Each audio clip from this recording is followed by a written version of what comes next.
Some of you guys have already heard this story, but I struggled with nocturnal panic attacks for the better part of 20 years. Most of my physicians told me I'd have to live with it, or I could take SSRIs to cope. And after 20 years of trying everything under the sun to heal, I eventually recovered thanks to integrative medicine.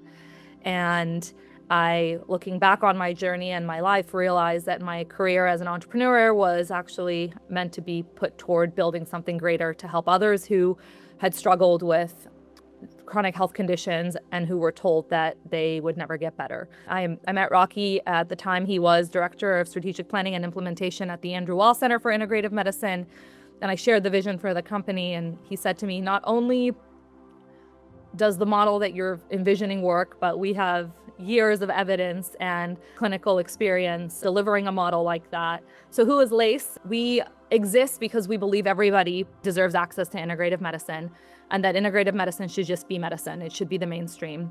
What we do is we equip practitioners and empower practitioners with the business support, infrastructure, community, and education they need to build thriving, financially successful, personally fulfilling integrative practices. And we hope to then help each of these practitioners find patients that can receive this care. We're building a platform that will connect practitioners and patients. And this is a photo from our last community hike, which we went on in Tucson with some of the alumni from the Andrew Weil program. I'm a women's health nurse practitioner from Illinois. I'm from Bloomington, Illinois, where I'm in the middle of cornfields, about 2 hours south of Chicago. And I've been a women's health nurse practitioner now for 18 years. I had noticed a pattern where patients were traveling far away to see integrative providers. I had patients traveling to Chicago, to Springfield, Peoria, out of my town in search of integrative care. And I started to research integrative education. I did the iHelp program through the Andrew Weil Center, and then I began the fellowship. I will be done with the fellowship this June, so I'm almost through. It has been life-changing for me and for my patients. I have gained so much knowledge, I decided that I needed to get this going, and I was getting resistance from the office where I was at, that I was getting a little burnt out on the factory setting of how it felt with rushing patients in and out. And I realized that I needed a change. Did many meetings with Rocky and Layla, and they helped to point me in the right directions. And then I developed breast cancer.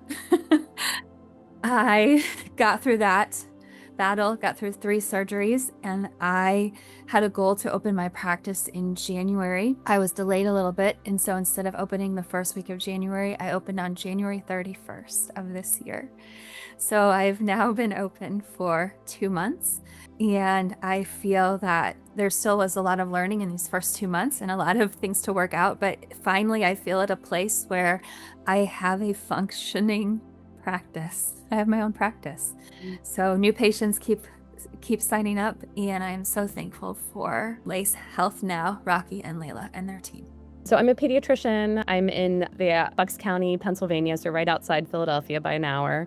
I did general primary care for about 10 years and truly burnt out, sadly, like headaches, just physical symptoms, didn't know what was going on, and pulled back to be with my 4 kids and reset. I had always been looking at integrative medicine. I started to incorporate my own versions of integrated medicine into a primary care big practice. But as a lot of you know, you end up staying late, doing it on your own hours, doing it on the weekends, making phone calls, and it just really wasn't working. And I also had a special passion for mental health, ADHD, and found all my tools were just medicine. I'm a very heart-centered person. I knew my inspiration for a practice was since I was little. My dad was an immigrant pharmacist from Pakistan who started his own pharmacy, and he was like integrative medicine for me. He was a pharmacist who never used medicine. He would do deliveries. He had a CVS next door and across the street a Rite Aid, but he kept going and he still keeps going. And to me, that was the beauty of what a practice or what taking care of patients could look like. I'd worked with the homeless. I had done all these things, and I really wanted to start a practice. To me, that was really the end all, was how can I be more autonomous in the work I do and not burn out and love it every day. So that's my journey through, and I'm about 2.5 years into my practice. It's a small, sweet practice, about 100 patients right now. It's a mix of cash-based consult medicine and not DPC, but membership model. And it's been working really beautifully. I first joined a functional medicine practice that was an adult practice. I did it out of a yoga studio because I love kids yoga, and then transitioned into my own space. And I just feel again and again, what Lace and you guys taught me was to trust what's inside of what you want to do as opposed to trying to look everywhere else. I kept looking for models, but really the model is your own. I think my biggest inspiration to start my own practice, Miriam and Angela said, I was seeing patients every 10 minutes, 15 minutes. I did that for 6 years, and I just felt one day I couldn't handle it anymore.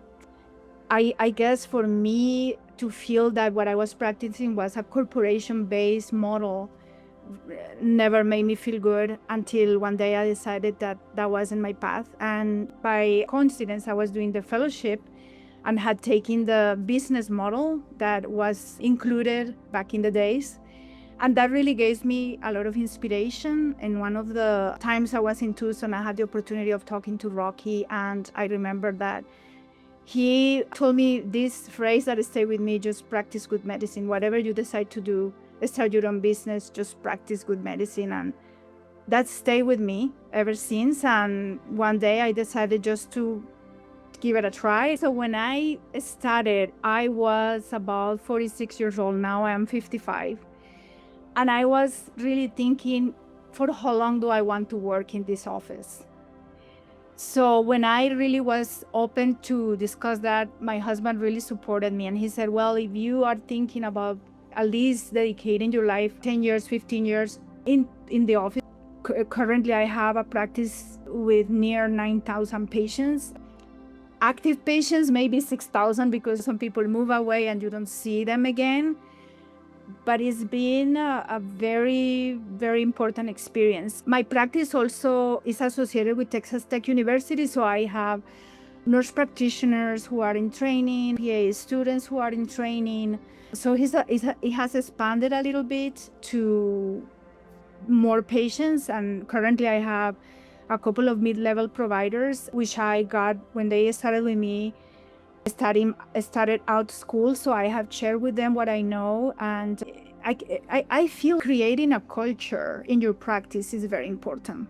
So the way I decided, I didn't know, Rocky, how to do a business plan. So somebody showed me how to do it. And then one of the first things that this person told me, you need to do a marketing analysis. Marketing analysis. And back in the days, I was able to do it with a student from the business school of the University of Texas in El Paso, and they did it for free. So that can be the socioeconomic condition. That for sure, Laila, that was the biggest factor for me. I mean, El Paso, I don't know if you know where it is, but it's a medium-sized metropolitan area in the west part of Texas, but it's one of the counties with the lowest income in the whole state compared to other cities of similar size. Back 10 years ago, we didn't have a lot of companies that provided insurance. So that's how I thought, well, if I can offer a sliding scale or a consultation fee, then I could capture those patients, because I knew several of my colleagues were doing that. I would cry and fret and stress about each dollar I was going to charge a patient and what that looked like and how much of a lift was that for a family or a child or a patient. And as I did it more and more and came up with my numbers for about 2.5 years, I haven't changed them. I did the same as I moved over to my own, and I just ended up dropping the primary care piece. And the reason for that was because it didn't feel like I was able to do primary care in that space with integrity. A lot of people that came, it became a menu of what primary care they wanted. Will I take this vaccine? Will I do this? Will I get a hearing screen? And so for me, because my heart was really in how am I going to practice integrative medicine and offer that. So I think that helped me develop a number, a model, and we would go back and forth with someone who had already done it. Yeah, so I decided just to take 3 insurance plans, and I have been in the community for a while, so I picked the 3 most common plans of patients that I saw, hoping that they would want to come into this new practice. But I do have some self-pay patients, and I think the hard part for me has been deciding on pricing. That's been tricky. That's been a hard thing for me. So once we've seen what insurance is paying, I have aligned the self-pay pricing close to that and have charged by time. I practiced out of a training. I knew where I was supposed to be. It was a community of 10,000 people in an unincorporated area of Mississippi that had no physician. So I knew that. But when I left residency, and some of you have heard me tell this, I'm going to do the shortened version of it. Prime rate was 21%, lending rate was 23%. There were 7 banks in the area around me, and nobody wanted to loan me money. The first bank I went to just said no. Here I've got 6-figure debt, no money, and don't know anything about business. And they asked me, where's my business plan? Which I thought, I wonder what that is. So we went to the library, found a book, got the stick figure version of this and started putting it together. Went to bank number 2. They said no, but they gave me feedback on the business plan. Bank number 6 said no. Went to bank number 7, and bank number 7 said yes, but.